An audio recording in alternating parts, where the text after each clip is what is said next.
I am Great Mother, Holy Spirit, Yin, Divine Mother, Cosmic. Great Mother speaks to us as the Holy Spirit that inspired our incarnation, the still small voice of intuition that guides it, and what we know in and through each new and full moon phase of our lives. And of course, the lunar cycle is marked by the dance between Great Mother, Father God. It's light and shadows, that perpetual dance that's going on. And right now we have the nodal axes, okay, and that's all lunar oriented as well. There's a point upon the elliptical where the moon and the sun meet, and that's called the nodes. And that changes every 18 months, and now we're in a phase midway through. We've just had our mid-eclipse readings about a month ago. The North Node is in Leo, and the South Node is in Aquarius, and the Western and the North Node is in Cancer and in Capricorn and the Sidereal.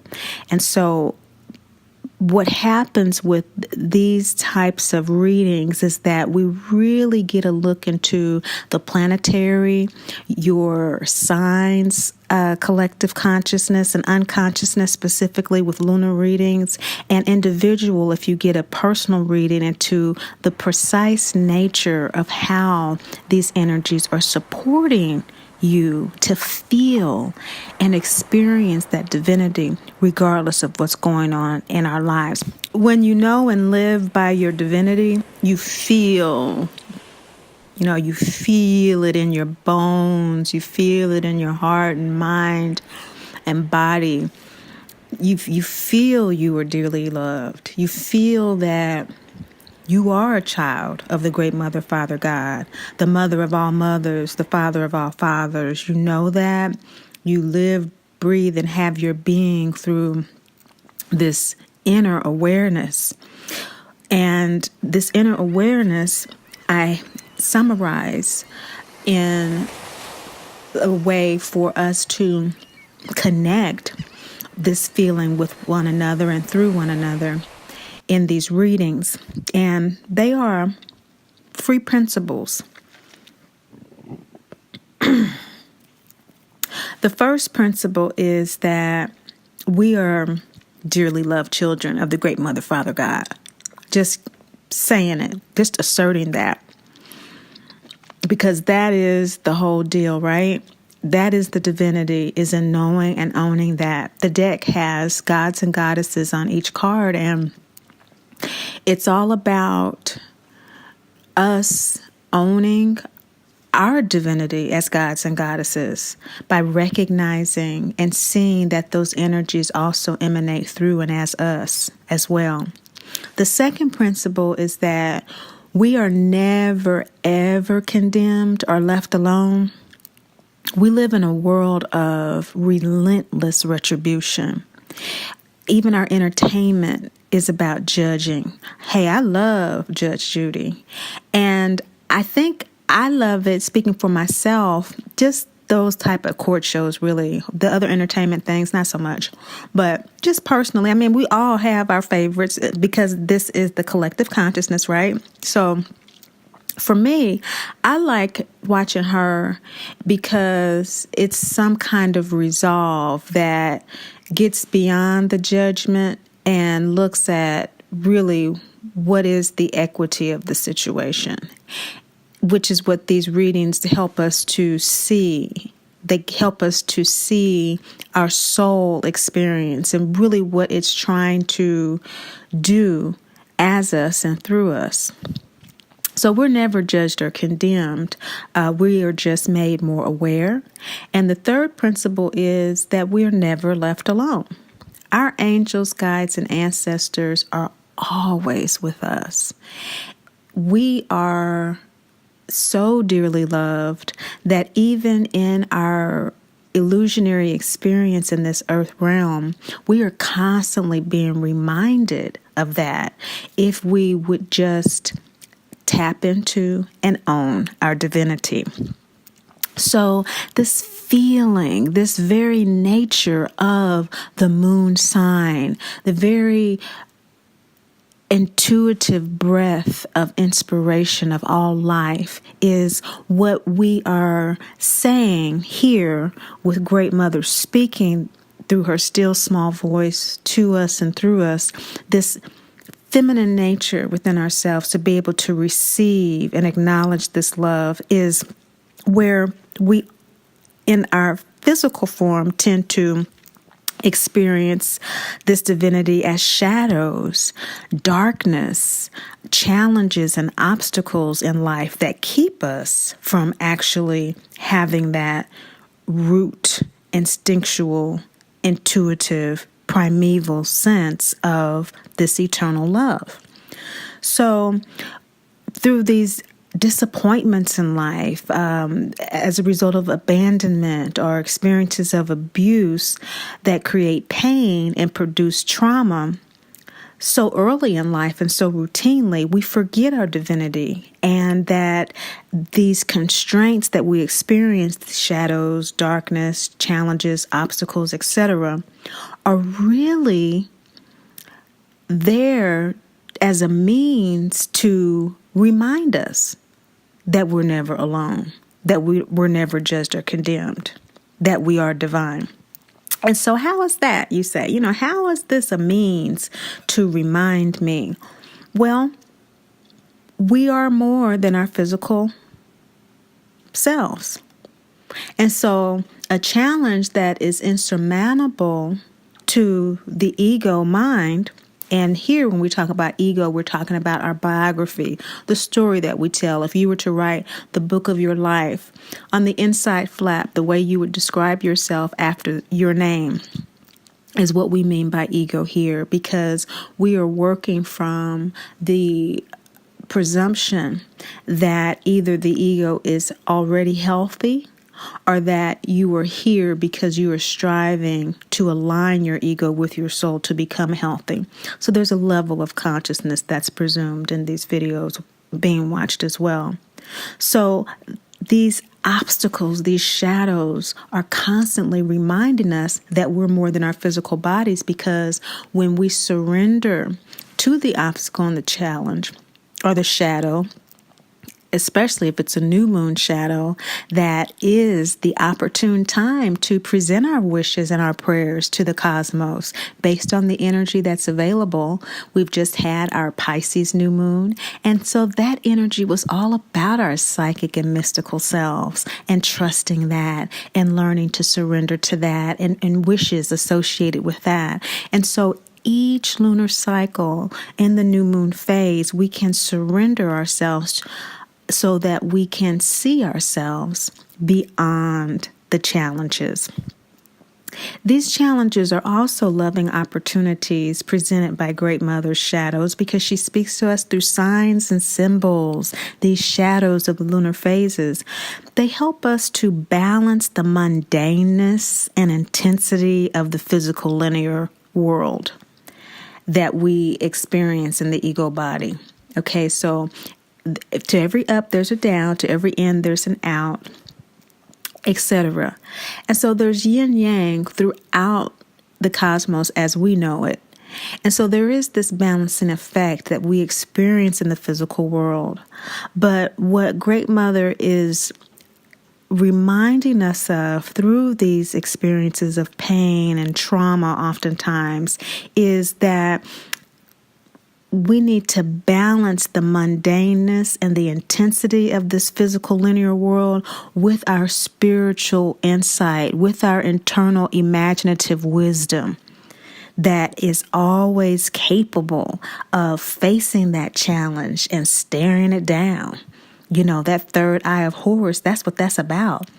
That big old eye is like looking at this obstacle problem that we think is the world, and the end of it like, I've seen you before, I hear you come again, which usually is what trauma is all about. It's a pattern that the soul has had that is always being called up to be healed.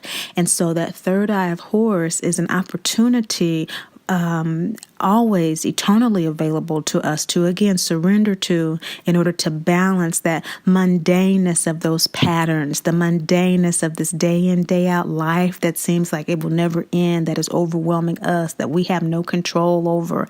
And we focus on the intensity of this need to control as opposed to simply being in charge of our divinity.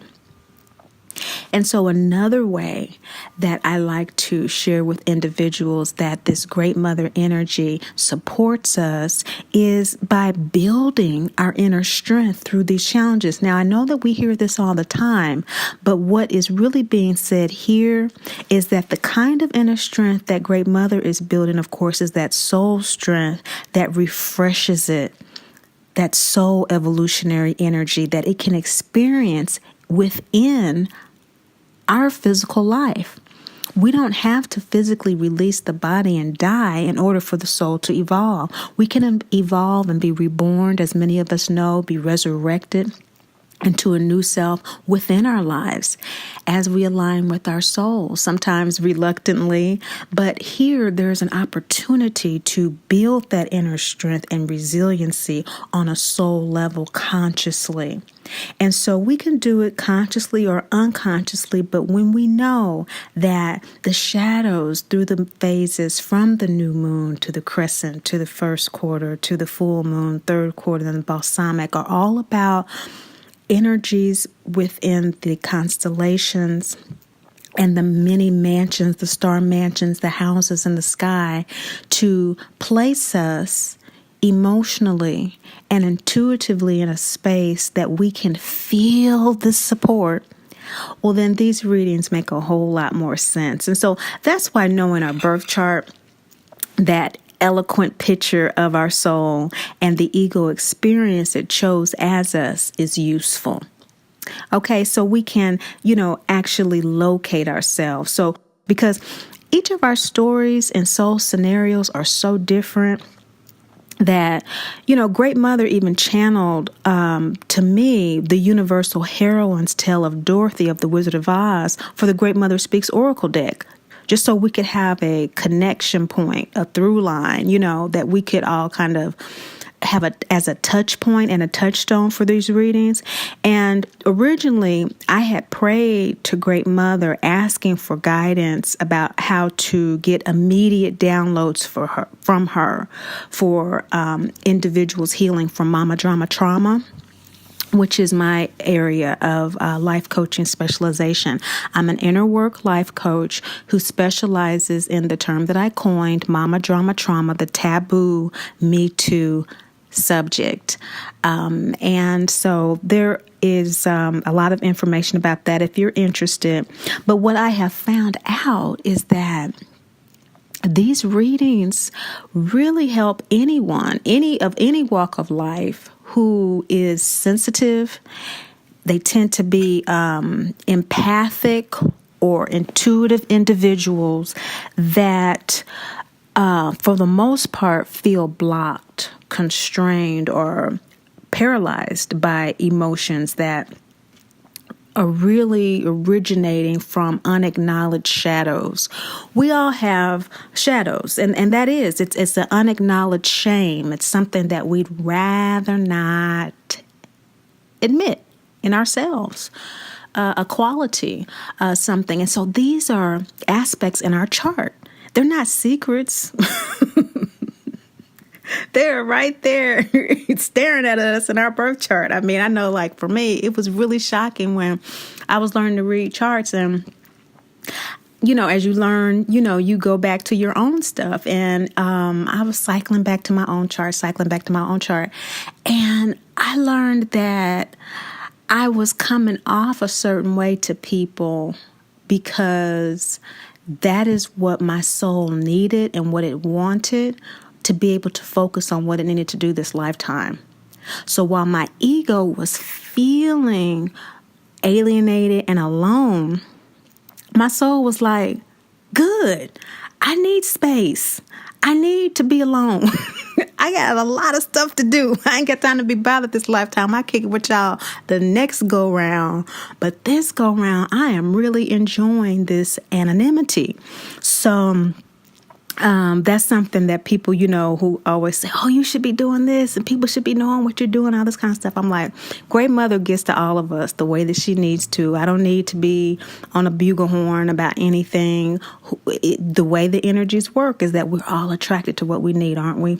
And so with my work and my experience, I have found that this deck really does work. So if you are a subscriber, you've probably heard me refer to this quite a lot, that these readings are really designed for intuitives, sensitives, and empaths. Anybody can listen. Everybody's invited. It's just that I started uploading them for my clients as a support, interim support between sessions, because I like to teach my clients how to read their own birth chart to become conscious and everything. So anyway, that's important because the readings are not about telling you how you are feeling, okay?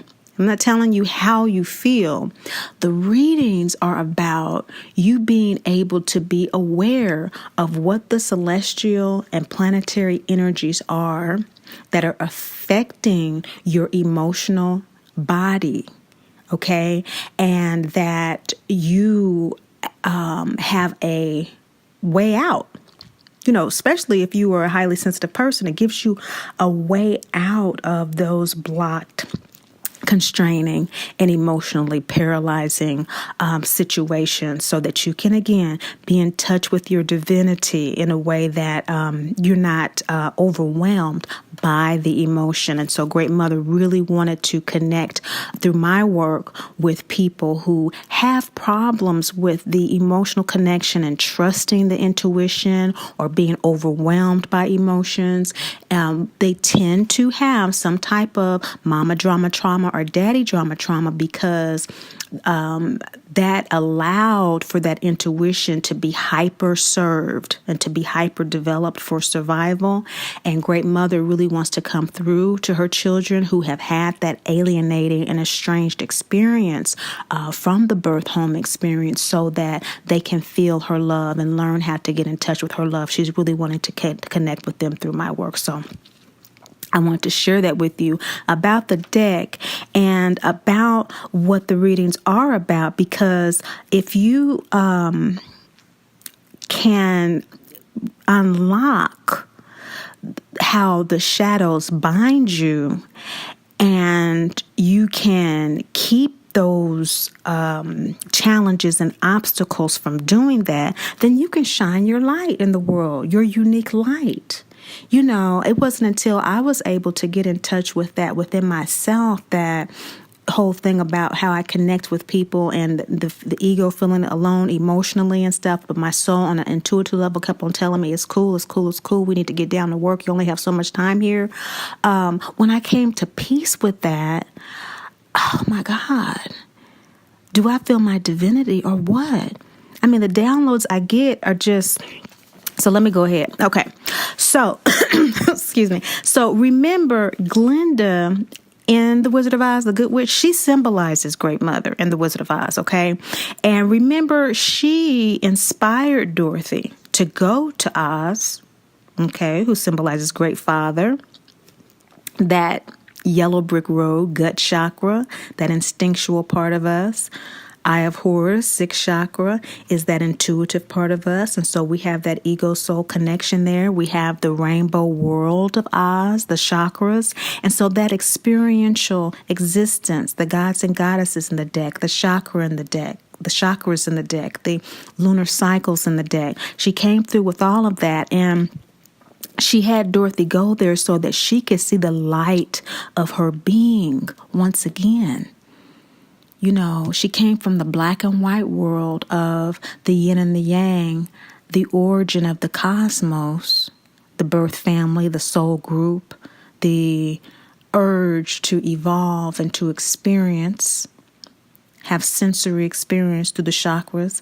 And she incarnated as she descended from the twister dream, okay, in the house, that root chakra rooted itself in Munchkin land, okay, and quickly growing through that onto the gut chakra, okay, the root chakra through the second chakra. Her desire, which she asserted, was to go back home in Munchkin land.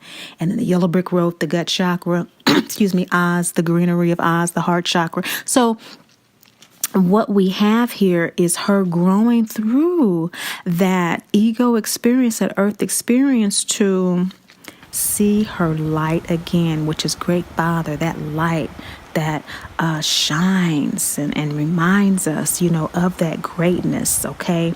And so likewise, as the galaxies and planetary bodies, including our physical body, comprises the physical outer form of Great Father, the inner world of Great Mother, that still small voice that emanates from the primordial black hole and holds existence in her womb, is where we come from and express ourselves just like the planets and the galaxies, Great Father energy.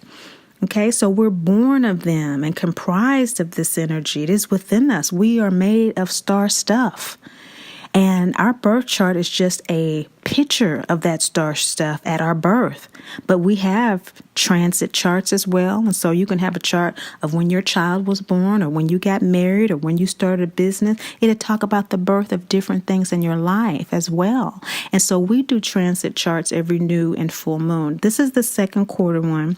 And we're looking at ourselves as such, as children of the Great Mother, Father, God, as divine children of the Great Mother, Father, God. And so the most important thing in our birth chart, therefore, are our sun and moon signs, because they activate all other aspects. The sun, inescapable, fixed light, casts its light on the nature and personality of the soul, whose actions are inspired by the shadows of the moon, the soul essence. So Great Mother inspires the emotions and our intuition, inspire our actions, inspire those unique personality traits, what I like to call that cosmic calculus that makes us who we are and who we are learning more about through these readings and through our experiences with these readings, paying attention to what actually does, come about in your life, These loving trends that are constantly available to us are unlocked through these readings, that unconditional, compassionate, nurturing, kind nature that Great Mother has for us and Great Mother expresses, but it's hard again to see in the physical world, right? We talked about that. And so let's tap into the season of this quarter. It's a look at what the supportive energies are for you to plot and plan this quarter. And so the plotting and the planning is the plotting of your lot to plant, right? And that's the new moon energy. The realization of what you've planted, the fruition, the light coming to full illumination, is the full moon. And the full moon also at the back end of it is about releasing things from what you've planted that you decide, I really don't want that anymore, or I really thought I wanted it, but I don't want it now, or that really didn't come to full fruition, it really was kind of a stunted growth, so I'm going to pull it out, So that's the full moon reading. And so your birth chart is an elegant illustration of where your soul was at the time of its incarnation. So just like this seasonal reading is tapping in on this present time between April and June, your birth chart tapped into the exact snapshot of the unique positioning of the planets and constellations as they were at the time of your birth. This was most accurately calculated and clocked in the VEDIC, Jyotish, or Sidereal astrology, the cosmic astrology that looks at the soul. It is it signifies, this moon sign signifies the karmic nature of your soul. Okay. The Western or tropical that we use in the readings as well specifically locates the soul in its present focus on Earth. its earth experience, honing in on its emotional status and its unique body mind that the soul occupies at this time. Okay?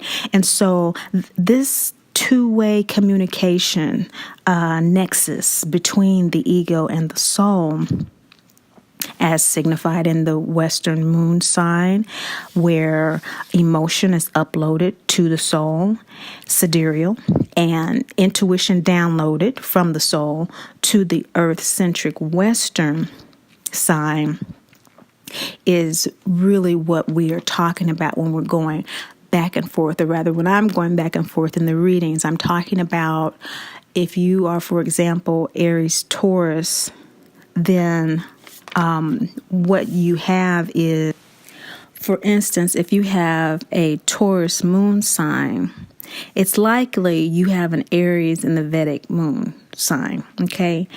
And this is already divinely aligned because the Taurus with the feminine Venus ruler and the Aries with the masculine Mars tells us the emotions of this fixed earth sign is providing the cardinal intuitive energy of the soul sign, an evolutionary opportunity to learn leadership in a physical environment enamored by sensory pleasure and stimulation. So, such deep pleasure through this awareness and knowledge of supportive celestial energies as they travel within, through, and around your lunar signs, houses, nodes, nakshatras, gives you a general reading for Taurus moon signs. In this example, to tell you what these energies are for your collective celestial unconscious based on the basic Aries sidereal moon sign. So I read the energies from the first house. So, for instance, this Aries Taurus example, the reading would make Taurus the first house, Gemini the second, Cancer the third, etc. However, if your unique individual chart, you have your moon sign in your second, third, fourth, fifth, sixth, seventh, eighth, ninth, 10th, 11th, or 12th house, book a personal reading for a precise assessment of your Western Vedic, solar, lunar, and ego soul energies supporting their alignment, and therefore your experience of divinity as a dearly loved child of the great Mother, Father, God, who is never judged or condemned or left alone. And with that, here is your 2018 second quarter moon sign, Great Mother Speaks reading. Well, hello, Scorpio, Sagittarius moon people. This is your spring equinox reading. Now, before I get started, I want you to know that if anything sounds off base in terms of not really understanding the deeper meaning, if you skip the introduction, that's going to be the reason why. So that's fine. You know, come on directly to your reading, but there's a reason there's a 27 minute introduction. Having said that, Scorpio, Sagittarius moon people, Scorpio and the Sidereal, Sagittarius in the Western, I'm going to tell you what I am sensing and what I am seeing for you. What I am sensing is that there's an issue coming up with you this full moon in March on the 31st in Virgo Libra that is bringing to culmination, bringing to fruition a sense of needing to sell your image.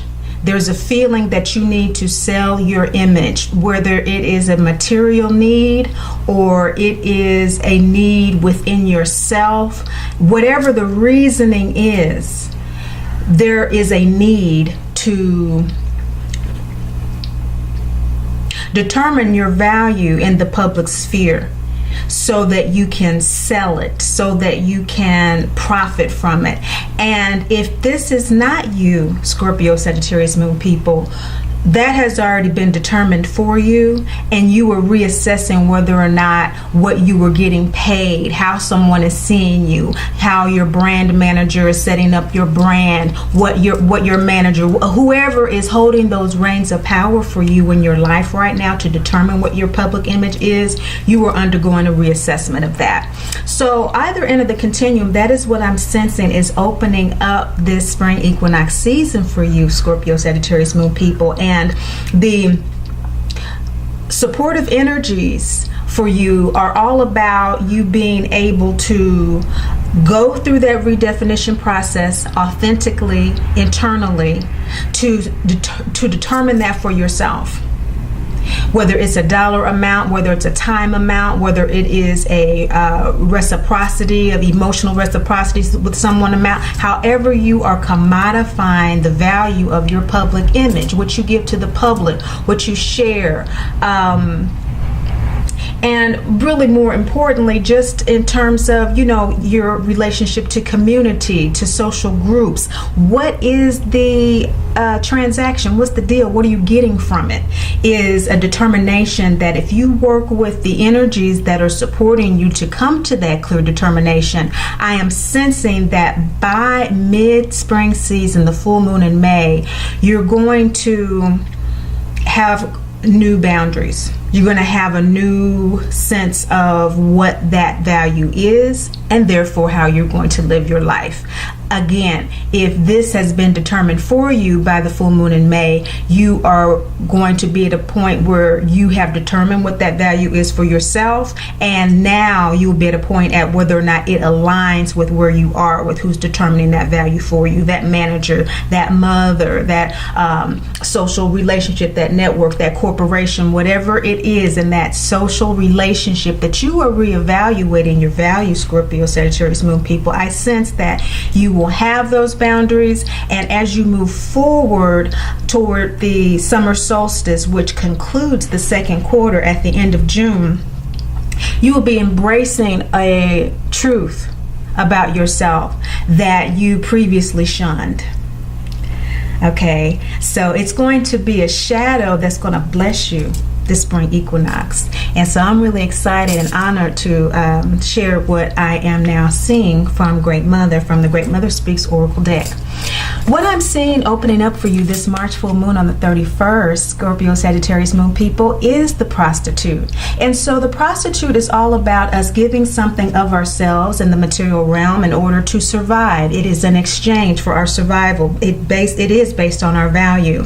And what I'm seeing is that this is indeed a full moon card. It's a full moon second chakra card, the Ankh, the symbol of Egyptian ancient fertility, the breath of life. Okay, it is the second chakra in the Great Mother Speaks deck because the breath of life in the physical realm does come through the womb. It's associated with the breath and the womb. And so life, the life portal, we are always in this giving of life, but what makes us want to do it as souls? What makes us want to incarnate? It is a desire. Okay, the soul animates the physical body, and so that breath of life in your physical form is being brought up this full moon in March in Virgo Libra to ask you, quite bluntly, are you exchanging that energy in a way that sells you out, sells your values out, sells what's important to you in your life and in your soul and in your very existence and being and health and balance out? Or are you exchanging your goods, your resources, your time and money, your emotional space to something that is valuing your presence, that appreciates your incarnation? And so that is what that Virgo Libra full moon is about. In fact, it is a full moon card, so that has special emphasis for you, Scorpio, Sagittarius, Moon people. This is occurring in your 11th house, and so that is the house of public image. That is the house of social connections. It is the house of where we actually manifest that which was in the home environment. And so we replicate from that second chakra, don't we? We procreate from that root chakra, the tribe, into a personal desire, our own personal relationships. When we marry, we leave that root chakra home. And so what are you creating in your life? We're always creating in our lives. And so what are you now creating in terms of that prostitute energy, okay? And so the full moon is all about that full illumination in your 11th house, to look at that very clearly. And you are supported by the energies of Uttara Falguni in the nakshatra. That is all about being able to go into those deeper spaces of your occult knowledge, your unseen knowledge, seeing from the unseen, knowing from the unknown. That is the occult, the unknown. It is an energy that supports that inner mystical power. If you could be mistaken, you could associate it with Pisces in so many levels in terms of the mysticism. But what separates it is that there is a tendency to kind of leap before you look.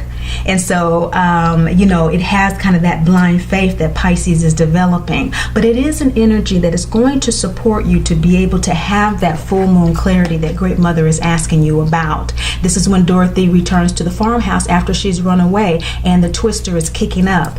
And so there's an energy that's kicking up in your life that is shining a light on that public relationship, that public sphere. The light, the sun illuminating this full moon in Virgo, Libra, in your 11th house, of course, is in your 5th house of Pisces, Aries. And so therefore the mention of Pisces in the Sidereal, that has a strong energy here with this particular full moon. And so the mysticism, the being able to get in touch with this space within yourself and work with these energies, is supported this March full moon.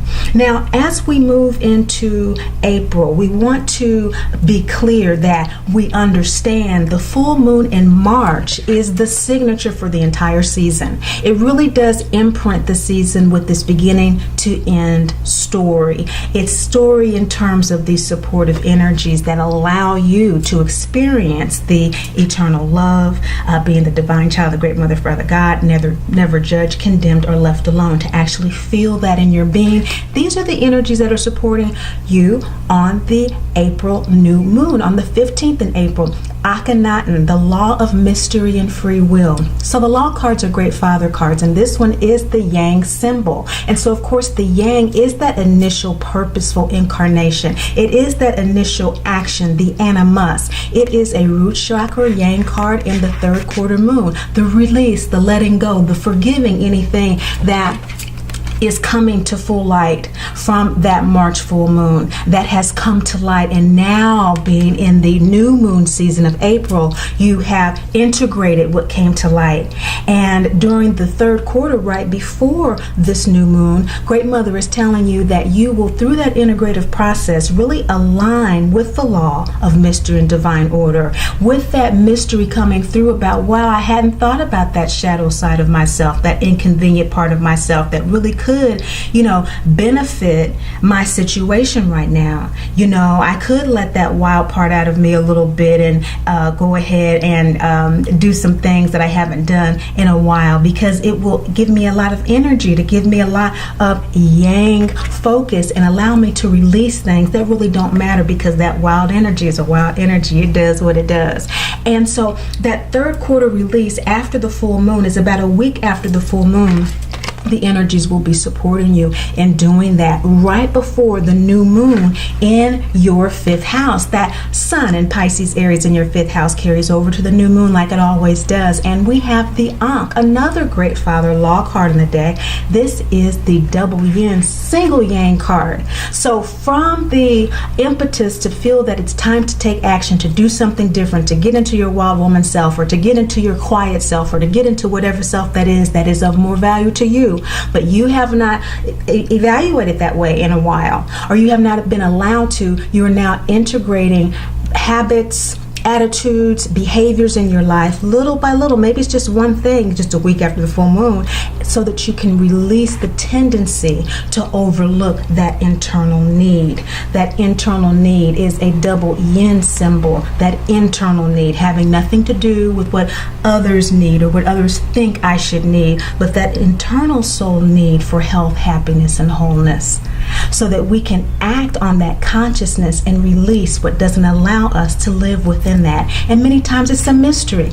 I don't know, it's a mystery. It's just, I've always, since I was a little kid, if I took a bath during the day, I just felt a whole lot better for the next day or so. But when's the last time I've done that? I can't even remember. And this and this and this and this. Those inner needs, those shifting the energies. You are being supported during this April new moon with the Rakshatra of Ravati.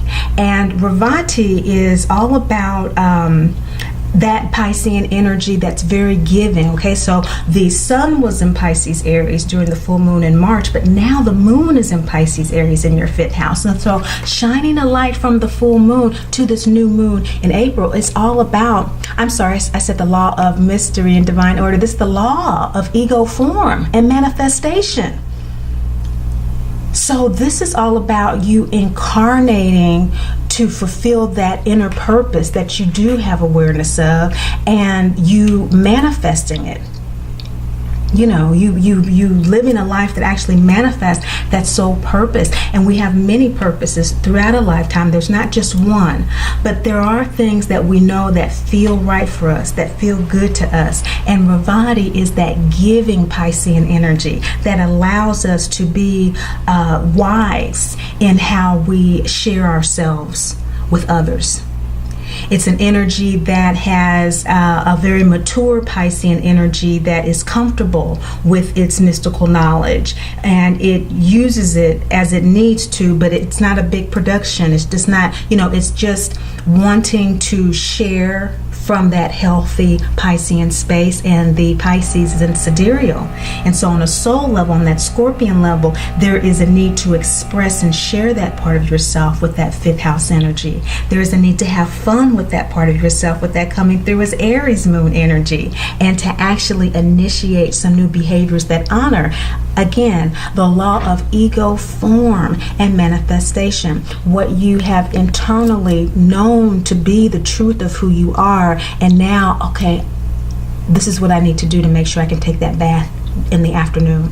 This is what I need to do, yang, action, to release whatever else I was prioritizing above that. That's going to have to be reassessed, okay? And so that reassessment going on for you is happening during that full to new moon period in April from March, opening us up. And as we look at the full moon in April, what's coming to fruition? Well, the downloading. The Adi Shakti card is the Twister Dream card. This is when Dorothy is diverted from her attempt to return back to the farm before her journey is over. And Great Mother takes her in that twister. And so what's coming into full illumination for you is that although it may seem that, okay, I've started doing the bath, or I've started allowing my wild woman to come out, or I've started whatever it is that I need to do in my internal space to feel good, I'm good. Okay, that's good for me now. Great Mother said, no, journey's not over yet, Scorpio, Sagittarius, moon people. We got a little bit more to do.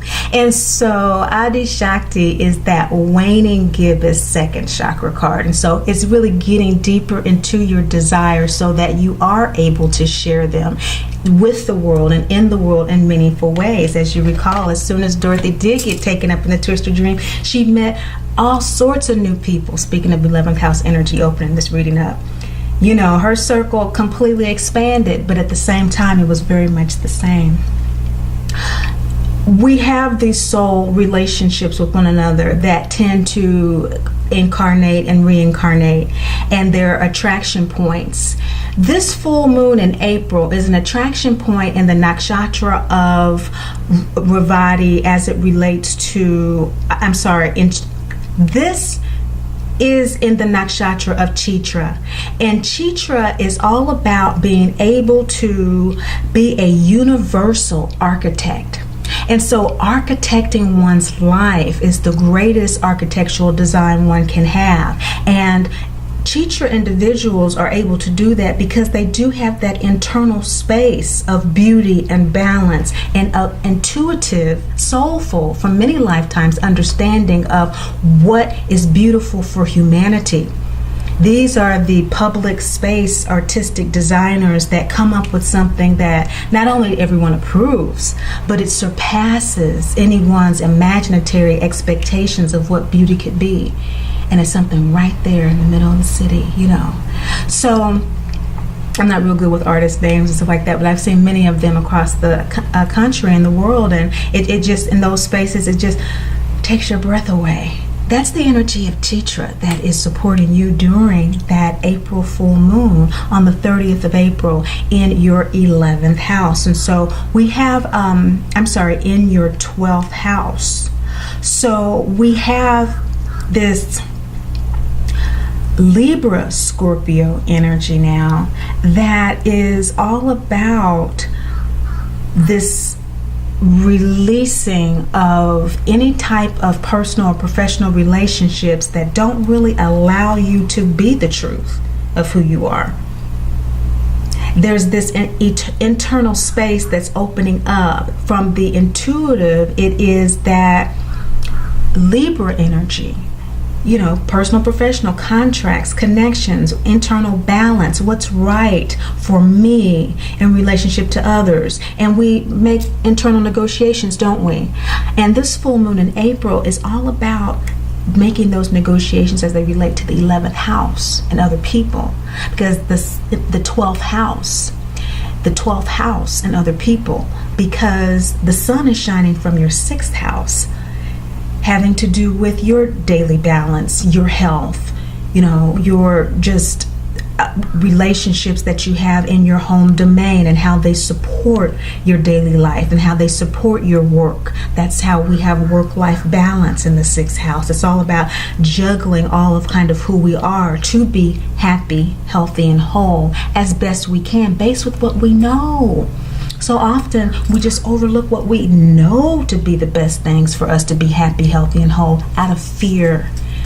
And so what Great Mother is saying during this full moon in Libra Scorpion, your 12th house, you're going to be releasing, oh my gosh, this full moon is going to be such a huge release for you. It's going to be you doing a dance with rage. It's going to be you actually coming to terms with the law of ego form and manifestation. And what I was just saying about, I guess this is what I'm here to do. I guess this is really what makes me feel good about, you know, being happy, healthy, and whole. But I've invested so much of myself in another way, and I have allowed certain things in my life to become more important. That's a part of life. You know, that's why we call this a practice. You know, we practice staying in touch with Great Mother, and we have to remember, you know, the 3 principles, and we have to, you know, really work it like you work any path, as Dorothy was working her path. But before she started it, it was inspired by rage. Miss Gulch came to take Toto away from her, who symbolizes her intuition. And rage is suppressed anger. It is an anger that the ego suppresses, because if it comes out, it will reveal the truth of the soul. It will reveal the truth of the soul. And everybody's just not ready for that. Everybody's just not always ready for that. And Dorothy was like, ready or not, here I come. I'm going to be uprooted. I'm going to have to totally reevaluate and totally reassess my life, but I'm ready to share that part of myself. That's where you are, Scorpio, Sagittarius, Moon people. You're ready to share the intuitive downloads you've been getting from Great Mother. You're ready to own what you know to be the law of Divine Mother, which is that double yin energy of not just being in touch with your emotions, but being in touch with our emotions in such a way that we know our own barometer, we know our own gauge. And when we come out of that happy, health, whole situation and we experiencing an imbalance, as we often do, we get in touch with that deeper space of download.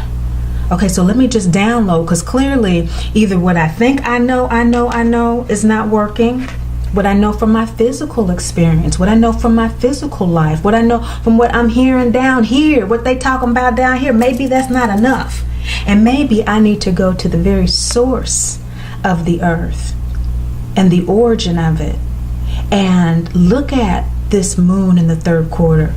Great Father, Sun, and Mother Moon created the galaxy, and on larger levels and cosmoses, yes, that is what created all the planets. And so let me get in touch with the source, release what I need to, let it go, forgive what I need to, even if it makes me mad, even if it makes someone else upset. Because rage is an energy that is there to let me know from my very gut. It bugs me so much so that if I keep it down there too long, I'm going to be sick. I'm not going to enjoy my food. I'm not going to enjoy going to sleep because of my indigestion. Such misery we endure, right? So it's interesting to see that this is coming together for you in terms of knowing what support is there for you, being able to draft and architect exactly how you let go of those energies that are frustrating you, that are in your way, and knowing that it is supported, the full moon in April on the 29th, 30th. Chitra is there.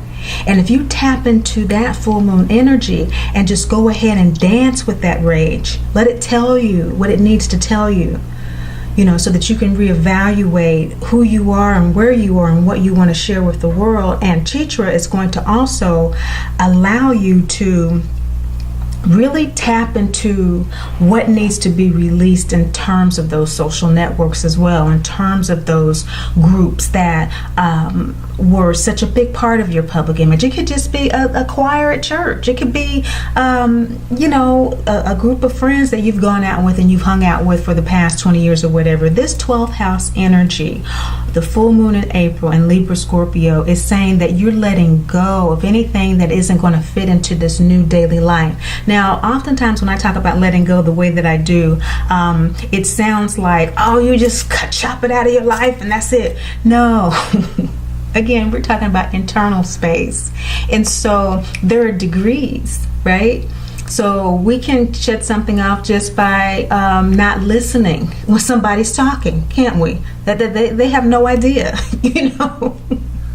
And it doesn't have to be a big production. It can just be, okay, this person's in my life. This is where they are right now in their soul evolutionary journey. I'm going to be lovingly detached from that situation at the moment because I got my own situation. I'm trying to work out my whole new social image thing, and that's really important to me because that's how I feel important in the world, or that's how I'm paid in the world. And we're coming up on Uranus moving into Taurus. And so let's go ahead and go on, because that's going to really get into the issue with values as we are in this full moon in April, closing out, emphasizing the reflection and the illumination of the light from your 6th house. And so again, the need to reassess your daily life as it relates to what makes you feel healthy, happy, and whole, and specifically looking at those groups of people and what needs to be let go, and those associations that are determining your worth. And again, if you are determining your own worth, what are some things that you've left out that are important to you? If you have the privilege of determining your own worth, which we all do, we just don't all know it, which is why I share the principles. They're basic, eternal, primordial principles of human life, but of all life, really. But the opportunity to work with the energies like this is really, really, really, it's just amazing, because you stop listening to the person, and maybe, they might notice every now and then, did you hear what I said, or this, whatever, but really what has happened is they start to realize, wow, I've just been talking to myself, or they really don't think what I'm saying is that important or whatever, and that could be a good thing. You know, sometimes people are talking about things that we've asked them, you know, can we shift it to a more positive energy? Can we this and whatever, you know, 50 million times. And, you know, in that example, someone coming to that flash of brilliance, which is what Chitra is as well. Chitra are sudden flashes of brilliance that come to you during that April full moon in Libra Scorpio. So knowing what to let go of, you know, letting go of caring so much about trivial things, okay?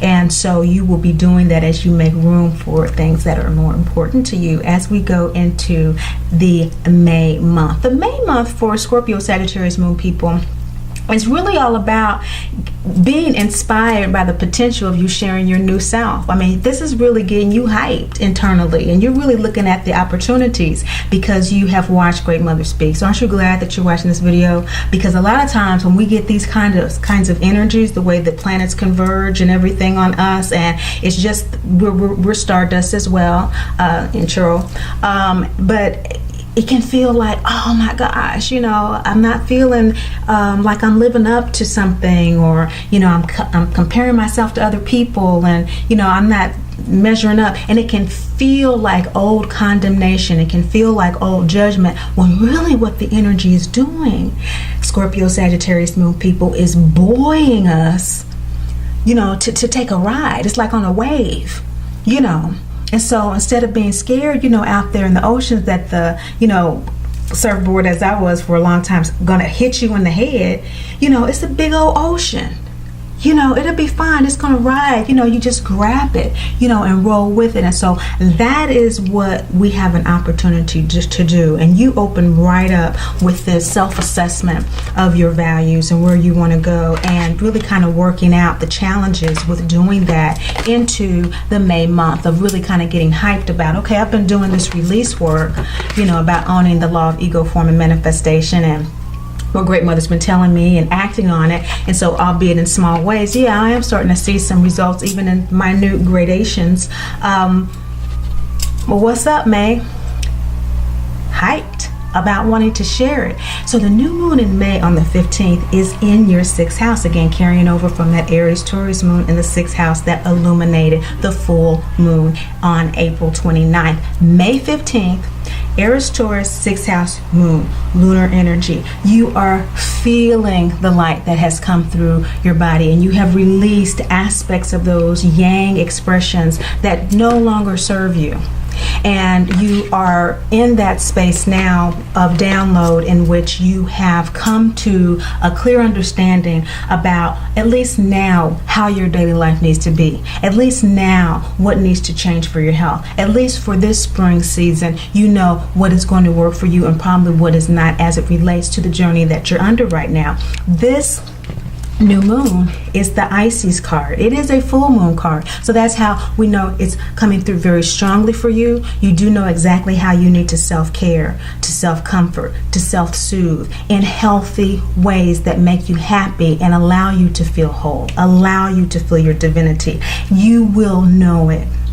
You will know it. You will know it on a root chakra level. You will know it on a level to the degree that you worked with the rage, to the degree that you excavated and went down with that rage during that April full moon. You will know how to self-mother yourself, because rage is a teacher, right? It tells us what we've been angry about, and that emotion of angry, that ego response, it is very angry that it has intuited what the soul desires, and it doesn't want to do it. It's inconvenient.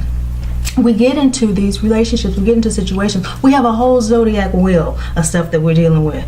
So some houses suffer and other, you know, at different times. And so we're just working it out, right? Okay. So this full moon is really about you expecting the support you need, and for your own ability to establish new boundaries to lead you where you want to go. This is a gut chakra new moon card. So again, that gut being very strong, very much grounded in this new moon energy of May. As we see by the new moon, gut chakra, you are getting visceral responses. Your gut is telling you how you feel. Your gut is giving you very accurate hits about exactly what it is that you need to feel good. The root chakra is ruled by Saturn.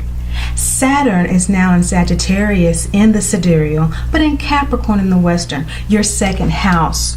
This is important because Uranus is moving into Taurus at this time, and it may be direct by the 15th, the new moon in May.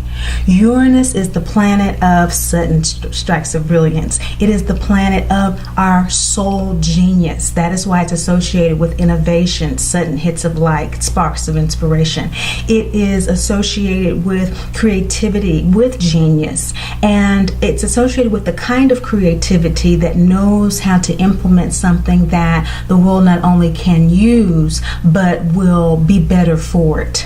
Okay, that is that Aquarian energy. And so we have the root chakra ruled by Saturn, which rules Aquarius and Capricorn. So this, is all about that Saturnal energy, the teacher being in your second house, which is all about your values, what's important to you. And so this is where Saturn has been since Sagittarius. And so this is no surprise to you. This reading is no surprise to you.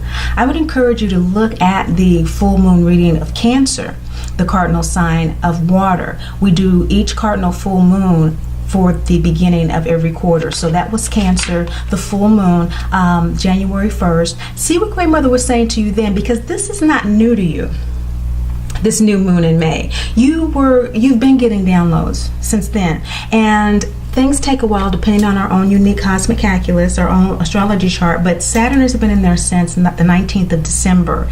And so you've been going through it for that period of time to various degrees. This full moon might bring it up for the first time for some of you in April with this rage. But by that new moon, mid-May, you are conjunct Uranus, soul genius, and the teacher. And they have their own unique mythology, but as gods, planets named after gods. But we want to be able to look at the mastery that you have up to this point. Look at the understanding of yourself, your gifts, your talents and abilities, your value up to this point that you offer, so that you can really get into this new moon energy in your sixth house in Aries, Taurus, Scorpio, Sagittarius moon people. This sixth house energy is really inviting you to be real, because you have all the support. You have Uranus now in your second house. It's been in Aries for 7 years. And so it's just moved into Taurus, and it'll be there for another 7 years. So if it's, again, not clear now, for some of us it doesn't happen for years on down the transit. You will be very clear about your money, about what you treasure in life, really what your values are. And when we talk about values, we're saying what is important to us, what makes us feel that life is worth living. And that changes. What it was to us at 7 was different to us at 13. Was different for us at 15. Was different for us yesterday than it is. It just it's just being real when we need to be real in certain areas, to work with that energy, to bring the balance up more and more and more, so that we experience that health and happiness and wholeness more and more and more. That's all.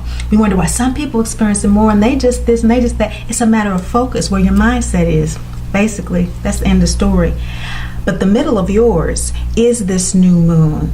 It's about defining boundaries, working with the supportive energy of Bharani, the nakshatra that bears the negativity of others. And so as you define those boundaries, as you establish them, there may be some flack, there may be some fallout, but Bharani, putting forth those new moon Taurus, new moon wishes, okay? New moon wishes in Taurus, for example, I want to easily and effortlessly begin daily habits that will support the income I need to fully enjoy my life.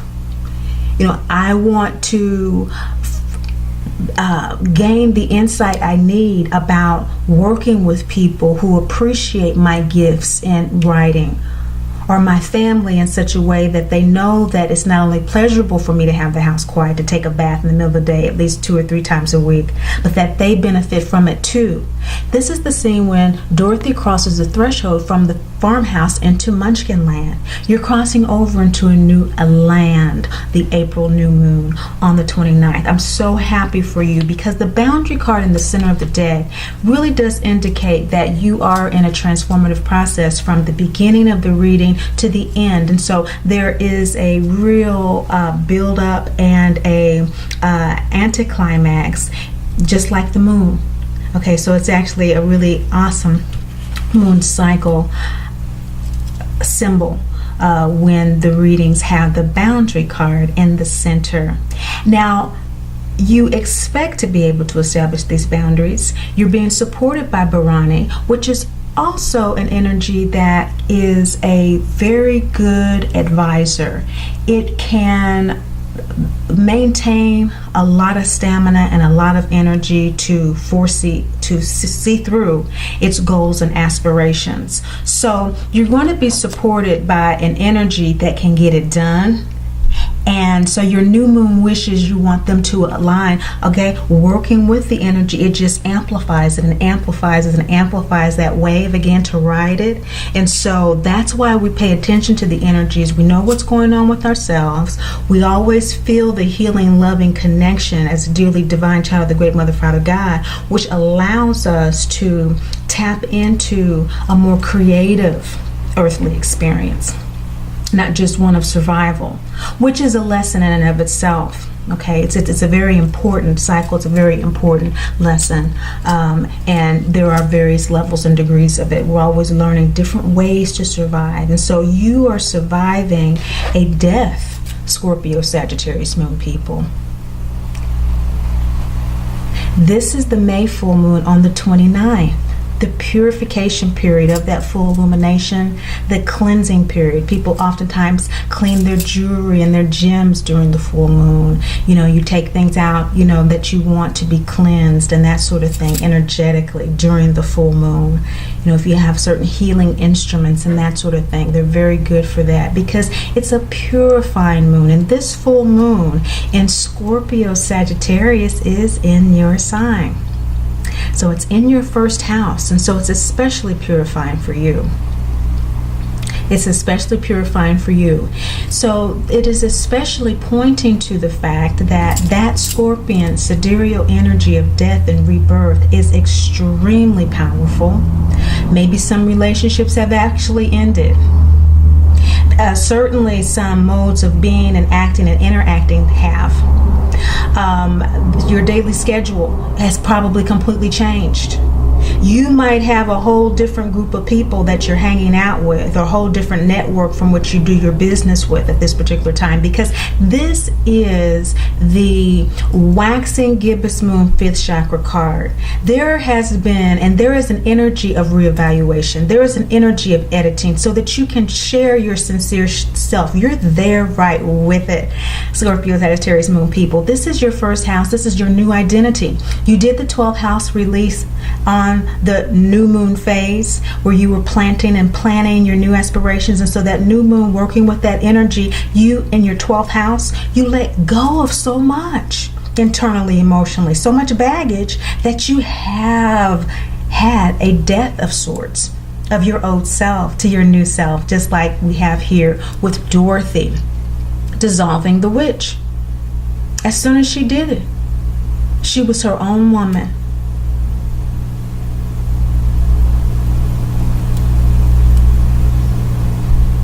Fifth house, you're going to be speaking.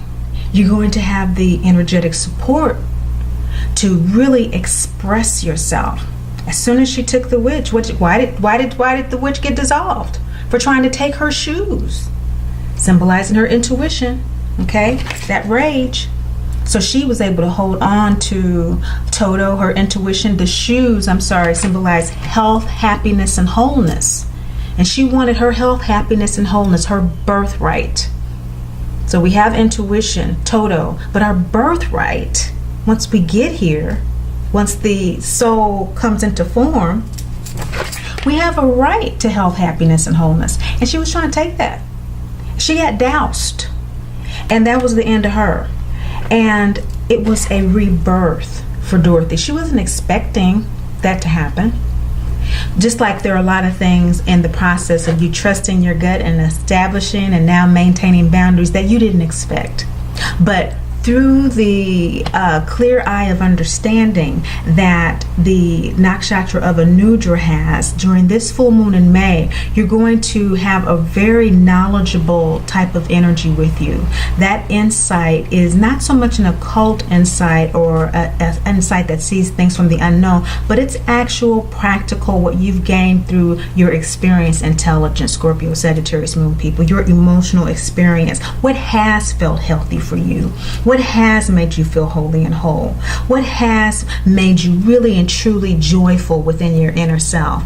That kind of knowledge, and the kind of knowledge that has goodwill towards others as a result of that inner appreciation and gratitude. Isn't that amazing when we're happy and when we're gracious and we have everything that we need in our hearts, because that's where it starts, and the outer world just manifests everything else, as we need it, as we want it. But when we have that in our hearts, it's so much easier to have goodwill towards others because it just overflows. We're not keeping it bottled up anymore, and you're not keeping it bottled up anymore working with these energies. Anudra is going to give you that sense of goodwill, and others will sense that coming off of you. When you work with these energies, people will sense it coming through you, because again, you're not blocking it off through unconsciousness, and you are opening it. And so that's all you have to do is consciously, through your free will, is open to it, and it amplifies. Just like we unconsciously open ourselves up to commercials on TV, and we're just constantly told you're not good enough, you're not smart enough, you're not this and whatever, and that amplifies. And so it just depends. You get to a point where you understand the power of energy. You can be in any environment at any time, which is what I help sensitives, empaths, and intuitives get to a place of doing.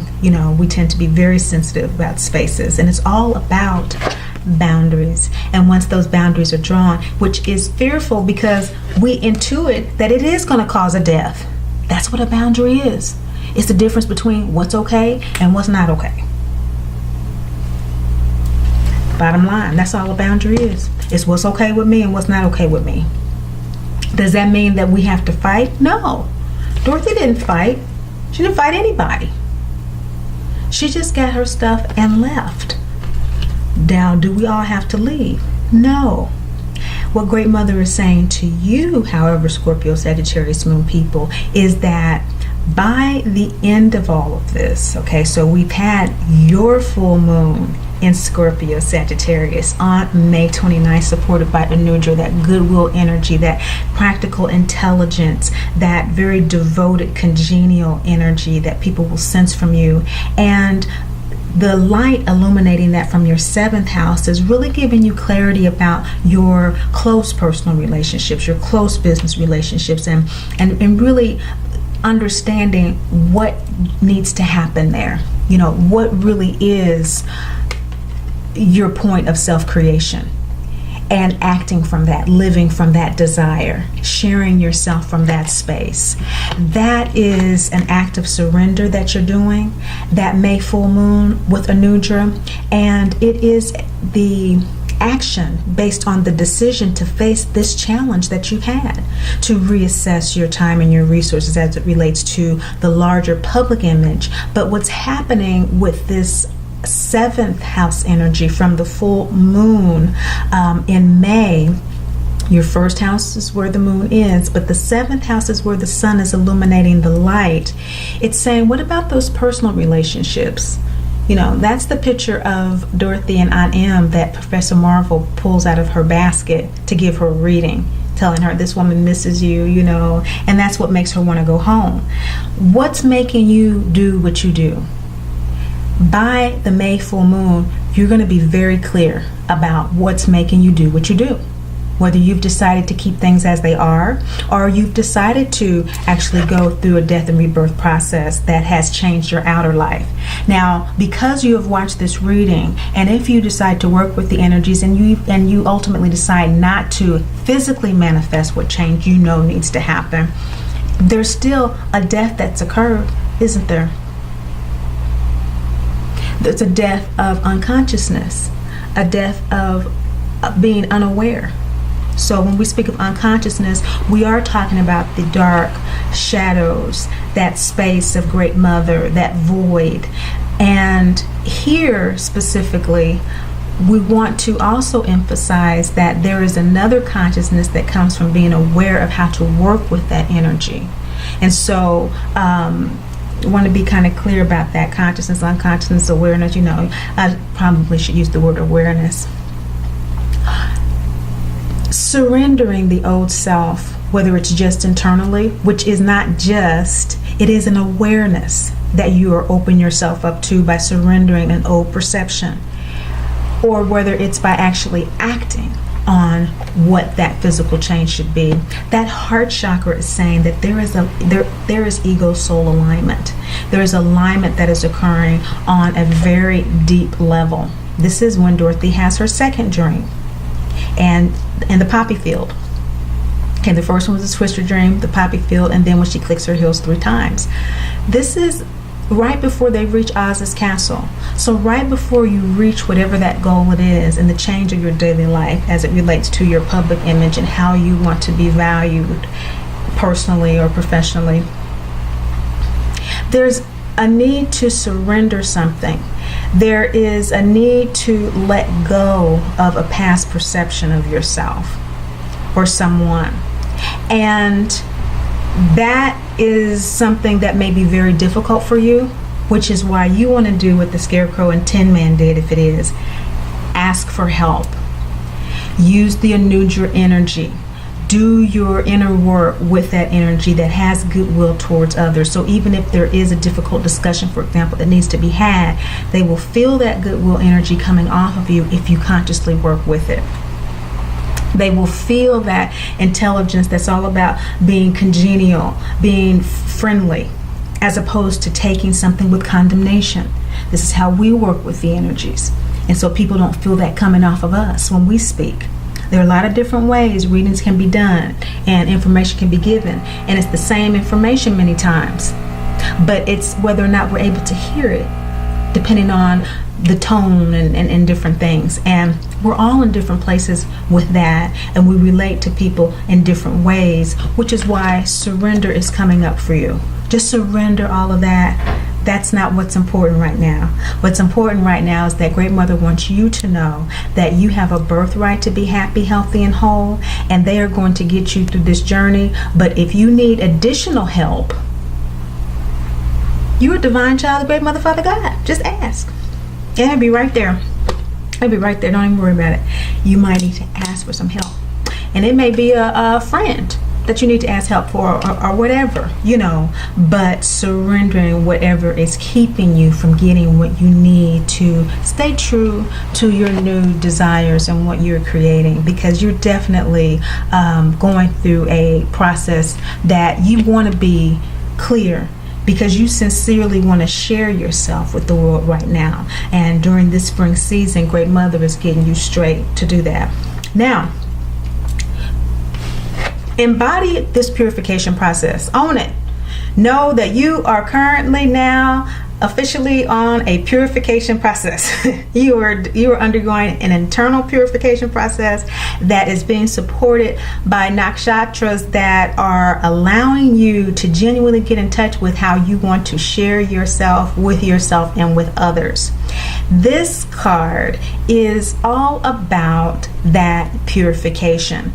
It is another waxing gibbous moon card that is in the 4th chakra. This is an ego soul alignment card with that heart chakra crossroad space, and this is a waxing gibbous moon card that a reevaluation of yourself and how you are recreating yourself based on your inner assistant, not what someone else is saying.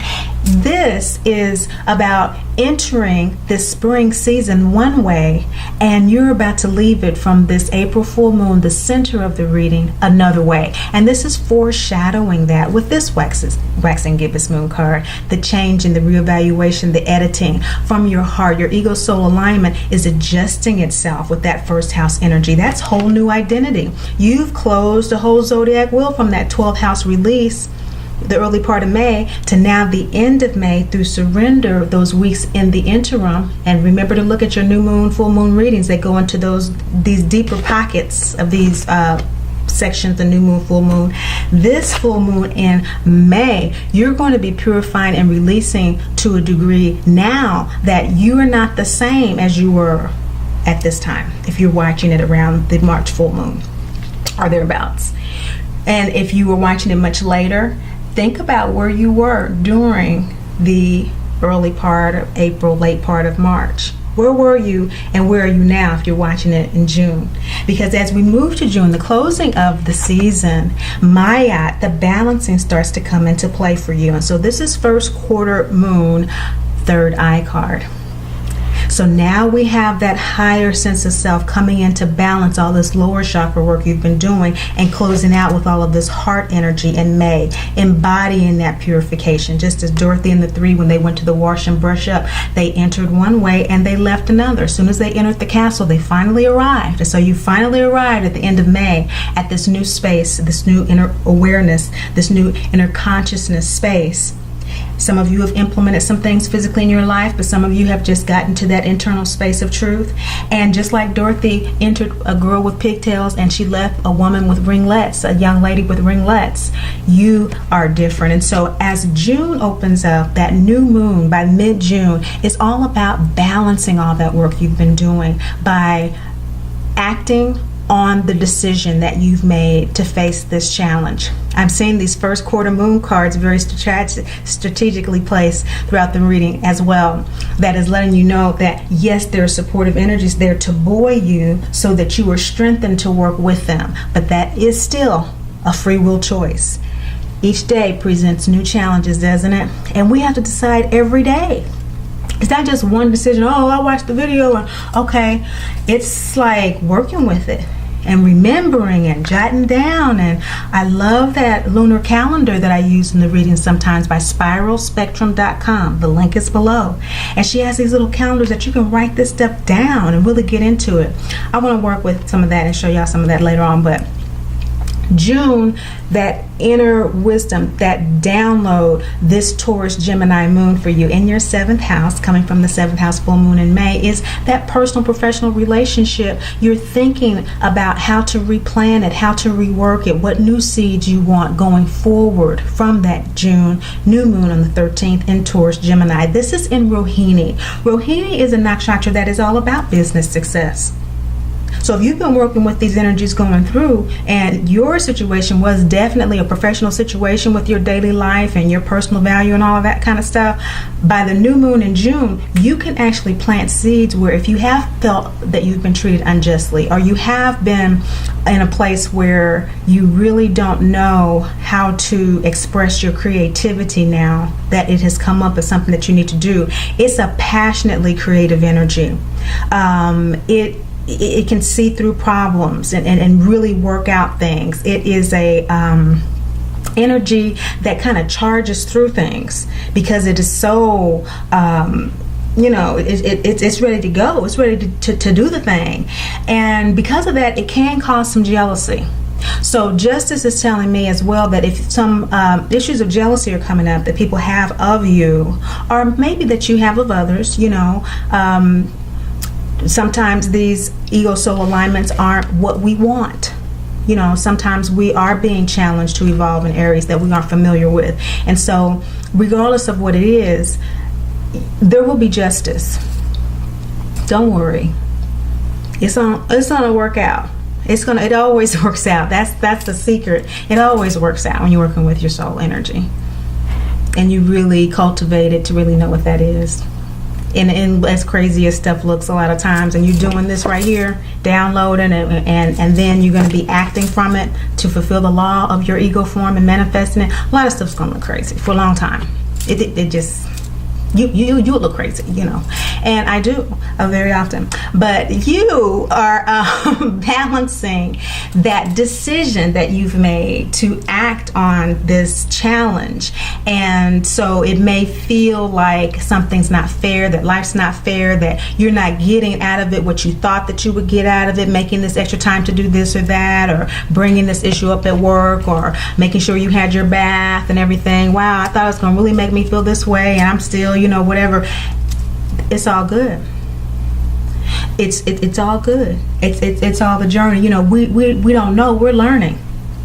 That's the attitude. We don't know. We're learning. And the June new moon in this Taurus Gemini is that sidereal Taurus, really knowing what its pleasures are, really knowing what it wants, and on a soul level, and the ego emotionally, downloading and intuiting a need to communicate these things. It can be very challenging, but Great Mother is saying that you have the support through this Rohini to be in touch with your integrity. And what is integrity other than telling ourselves the truth? And you know that you're telling yourself the truth because this is a balsamic moon card, and it's all about the intuitive download that happens right before the new moon. This balsamic moon phase is a very powerful phase, the most powerful one, and the dark moon right before the new moon, that is where you get huge downloads if you're working with the energy. And so if you're working with Rohini because you want to pull the insights and the wisdom that you need for business success, you're really wanting to charge forward with things and with situations in a way that is congenial, in a way that is most and foremost expressing your passionate creativity, because that's the energy. We don't really want to modify it. What we want to do is do our wishes. And so for June, and so a Gemini new moon wish would be, I want to easily and effortlessly communicate my truest desires. And there you have integrity. You will definitely have the integrity to do that, Scorpio, Sagittarius moon people. You've done the work to be in that space, but you see how the issues and the supportive cycles, they return over and over again, and these energies are always there for us. They just change their shift depending on where we are on the wheel, and it will show you something completely different to augment specific areas in a personal reading as well, because the final outcome for the general is that you will embrace your shadow, Scorpio, Sagittarius moon people. You will ultimately, by that June full moon on the 28th in Sagittarius Capricorn, your second house. Okay, so value is very important. How you feel, what you treasure, what you want to spend your money on, what you feel makes you important to others, and how you want to evaluate that so that these relationships are reciprocal. Okay, that you're exchanging yourself, your energy, your resources in a way that honors all of you. This is a new moon card on the full moon of June on the 28th, and it is actually a crescent moon card, in third eye. Crescent moon card in the third eye. I associate the third eye with the new moon so much. This is full moon in June. So it closes out with this Sagittarius Capricorn energy in your second house that is all about the practicality of your values and how to share them in ways that align with your philosophy, that align with truly who you say you are and want to be in the world. Because the sun is reflecting this light in your 8th house, from your 8th house rather, in Gemini Cancer. So that rebirth, coming to full illumination based on what the truth is. So the shadow may be that, yeah, I do need to take off and kind of skirt around some other responsibilities during the week to have those baths, because that really does work for me. That might be a shadow. That might be it's the little things like that. People talk about these big shames of life and, oh, I'm so ashamed of and yeah, we do that, but those are the real ones. Those little shadows like that are the ones that build up and build up and build up all this energy in our bodies to where we can't even work with the positive energies that are coming through because we're stuck. Our chakras are blocked and everything. Little stuff like that, like, Won't I be a bad mother, or won't I be a bad so whatever if I go ahead and take care of myself? It's stuff like that.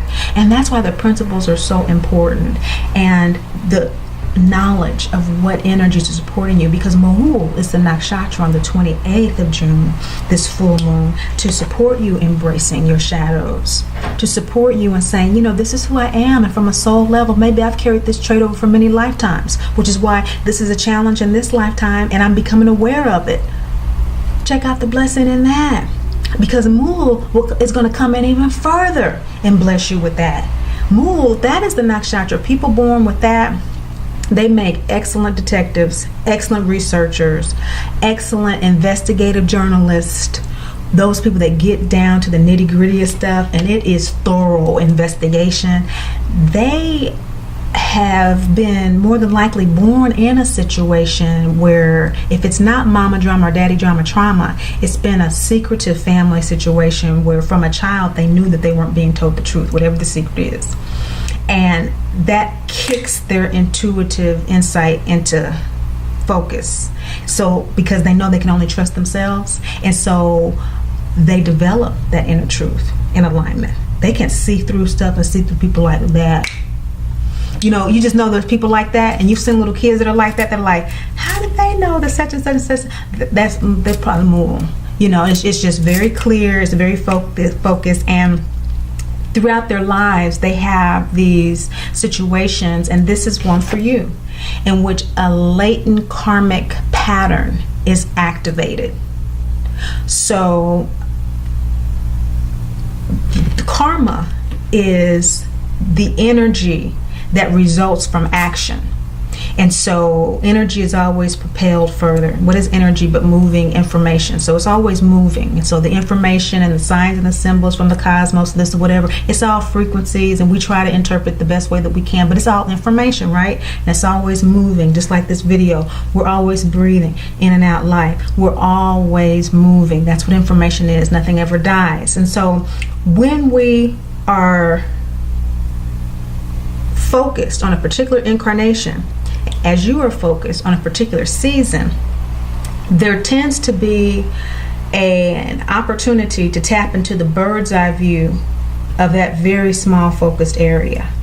And when we do that, we can see what actions cause what reactions, because we can see the whole thing, right? We can see how it's going to end based on that little focus. And if you're able to do that, working with the energy of Mool, and you have somewhat of an understanding of what your challenges are, but also what they are as it relates to what you can do to ameliorate them yourself, to enhance the journey yourself, to allow yourself to be empowered, then by the time of the summer solstice, working with these energies and knowing what you now know about yourself, the latent karmic energy that'll be activated for you is a return to a space that feels more authentic within your body.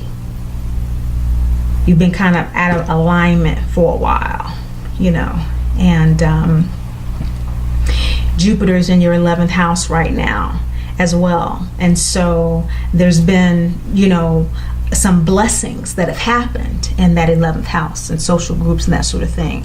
But, Jupiter can also amplify problems, in that house. And so by the end, you're going to be really, really clear about how to fix all of that. And having the knowledge of the supportive energy such as Mool to work with you, you'll be able to see what you need to see and do what you need to do right then and there, to cleanse your life, to gain that alignment through that activation of the karma at that time for you. Thank you so much for watching, sharing, and liking. I really am blessed to give you these readings, and so that's how I feel about it. But above all and most of all, remember, Great Mother loves you, and I do too. I am Great Mother, Holy Spirit, Yin, Divine Mother, Cosmic Womb, Deep Space, the Moon, Dark Matter, the Void, the Black Hole.